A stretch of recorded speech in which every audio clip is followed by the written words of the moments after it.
आज हम देखेंगे डीमन स्लेयर के एपिसोड नंबर 5 को। अगर आपने अब तक इसके पिछले एपिसोड्स नहीं देखे हैं तो उसकी लिंक आपको डिस्क्रिप्शन में मिल जाएगी। तो चलिए जानते हैं आगे की कहानी को एपिसोड नंबर 5 के साथ, जिसका नाम है माय ओन स्टील। पिछले एपिसोड में हमने देखा था कि तांजीरो फाइनल टेस्ट में एंटर कर चुका है और यहाँ उसका सामना एक अजीब से म्यूटेंट डीमन से होता है। और ये वही डीमन है जो साबितो, माकोमो और ना जाने कितने साकोंजी के स्टूडेंट्स को मार चुका है। अब ये सब जानकर तांजीरो बहुत गुस्सा हो जाता है और फोकस करते हुए इस डीमन की तरफ बढ़ता है और वाटर ब्रीदिंग से अटैक शुरू करता है। फिर बिजली की तेजी से तांजीरो वाटर ब्रीदिंग का first form water surface slash का इस्तेमाल करके अपनी तलवार से मॉर्फ डीमन का गला काट देता है। अब मॉर्फ डीमन को अपना पास्ट याद आने लगता है, जहां वो एक नॉर्मल डीमन होता है और इंसानों को खा रहा होता है। तभी वहां साकोंजी आ जाते हैं और डीमन को पकड़ने की कोशिश करते हैं। मॉर्फ डीमन घायल हो जाता है और वहां से भागने की कोशिश करता है, पर साकोंजी उसका पीछा करते हैं। डीमन फिर एक जगह रुकता है और अपने आसपास साकोंजी को ढूंढने लग जाता है, पर साकोंजी उसके पीछे से अचानक आ जाते हैं और वाटर ब्रीदिंग इस्तेमाल करके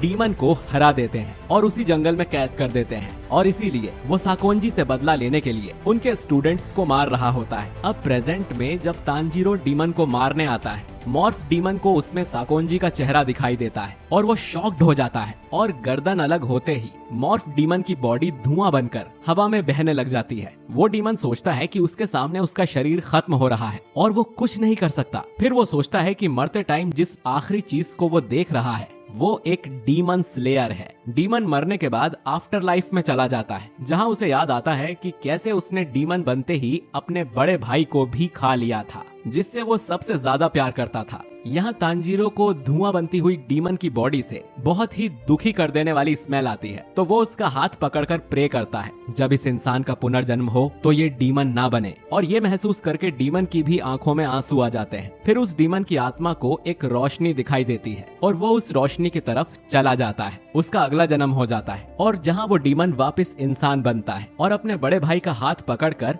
घर चला जाता है। अब तांजीरो को उन सभी लोगों की आत्माएं दिखाई देने लग जाती हैं जिन्हें मॉर्फ डीमन ने मार डाला होता है। वहाँ साबितो और माकोमो भी होते हैं और क्योंकि अब ये मॉर्फ डीमन मारा जा चुका है तो इन सब की आत्मा को भी शांति मिल जाती है और सभी इस जगह से आजाद होकर अपनी आफ्टर लाइफ में चले जाते हैं। अब अगले कुछ दिनों तक तांजीरो डीमन से फाइट करता है और उनसे बात करने की कोशिश करता है कि डीमंस वापस इंसान कैसे बन सकते हैं ताकि वो नेजुको को ठीक कर सके, पर उसे किसी भी सवाल का जवाब नहीं मिल पाता है क्योंकि डीमंस बस उसे खाना चाह रहे होते हैं, जिसकी वजह से तांजीरो को उन सभी डीमंस को मारना पड़ता है। आखिरकार फिर तांजीरो वापस उस जगह जिंदा पहुंच जाता है जहां उसका फाइनल सिलेक्शन होना होता है। तांजीरो देखता है कि उसके अलावा बस 3 ही लोग जिंदा बचे हैं, जबकि यहाँ 20 बच्चे फाइनल टेस्ट देने आए थे और जिस बच्चे को तांजीरो ने मॉर्फ डीमन से बचाया था वो भी मारा गया है। उन चारों लोगों में 3 लड़के और एक लड़की होती है। तांजीरो के पास खड़े सुनहरे बालों वाले लड़के को यकीन ही नहीं होता है कि वो जिंदा बच गया है और उनके साथ वाली लड़की बस अपनी बटरफ्लाई को देखकर स्माइल करती रहती है और पूरा टाइम एक वर्ड भी नहीं बोलती।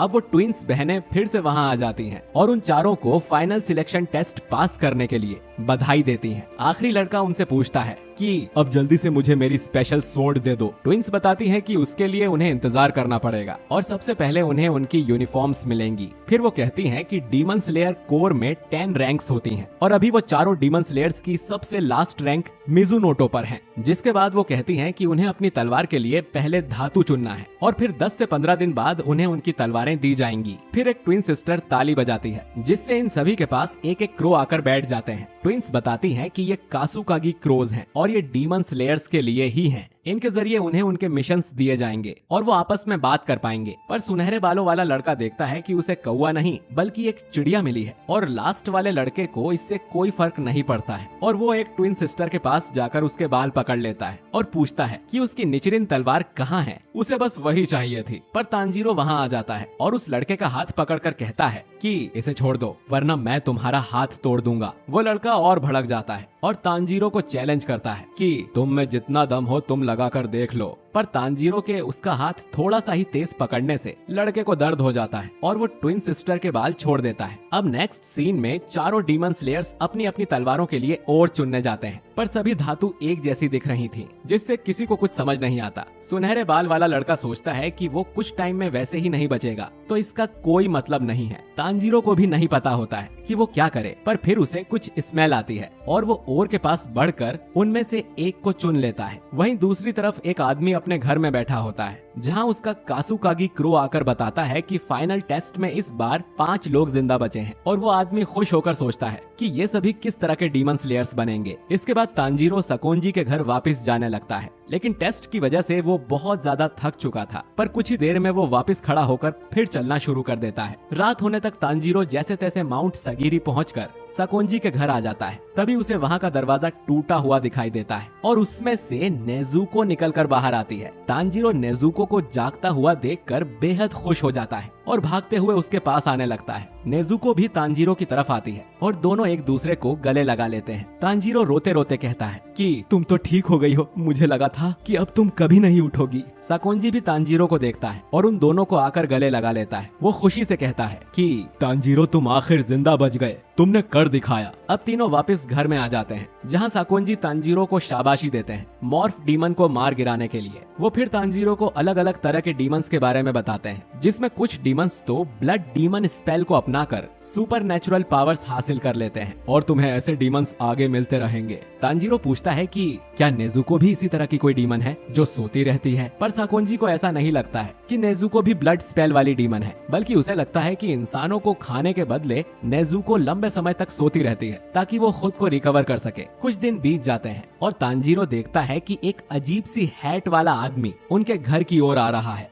वो आदमी पूछता है कि यहाँ कोई तांजीरो रहता है क्या? जिस पर तांजीरो बताता है कि मैं ही हूँ तांजीरो, बताइए क्या काम है? आदमी कहता है कि मैं यहाँ तुम्हारी नई तलवार देने आया हूँ। तो तांजीरो उसे घर के अंदर बुलाता है, पर वो आदमी उसे पूरी तरह इग्नोर करके बस तलवार के बारे में बातें करता रहता है। वो बताता है कि ये बहुत स्पेशल निचरिन तलवार है, इसे मैंने खुद बनाया है और ये स्कारलेट क्रिम्सन सैंड और स्कारलेट क्रिजन ओर की धातु से बनी है। इसका मटेरियल ऐसे पहाड़ों पर बनता है जो दिन भर धूप में रहते हैं। वो आदमी फिर तांजीरो को देखता है और तांजीरो उसका चेहरा देखकर शॉक हो जाता है, क्योंकि उसने एक हायोटोको मास्क पहना हुआ था। वो कहता है कि तुम एक बहुत ही ब्राइट बच्चे हो, तुम्हारे बाल और आंखें लाल हैं, जिसका मतलब तुम्हारी फैमिली आग का काम करती है और इस चीज को बहुत लकी माना जाता है। आगे वो बोलता है कि अब इस हिसाब से तुम्हारी तलवार रेड कलर की हो जाएगी। नेजुको और सकोंजी उन दोनों के बीच होने वाली बातें सुनते जा रहे थे, जहां सकोंजी सोचता है कि ये आदमी हागा नेजुका अभी भी किसी की नहीं सुनता और बस तलवार की बातें करता रहता है। वो आदमी और तांजीरो दोनों ही घर के अंदर सकोंजी के पास आ जाते हैं,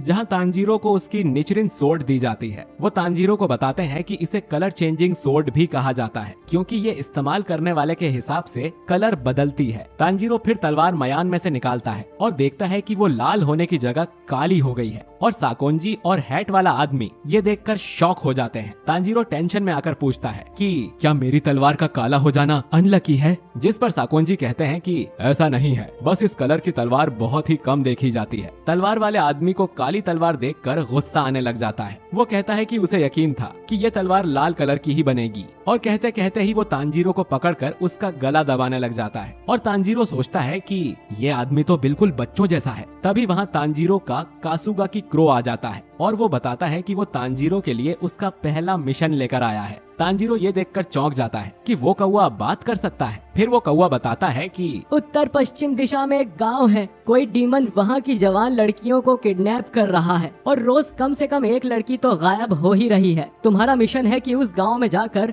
जो भी डीमन इसके लिए जिम्मेदार है उसे मार गिराना। आगे कौवा कहता है कि तुम्हें अच्छे से तैयार हो जाना चाहिए, क्योंकि ये तुम्हारा डीमन स्लेयर बनने के बाद पहला मिशन है। तांजीरो भी इससे अपनी तलवार को टाइट पकड़ लेता है और कहता है कि समय आ गया है। और इसी के साथ डीमन स्लेयर का एपिसोड नंबर 5 यहीं खत्म हो जाता है।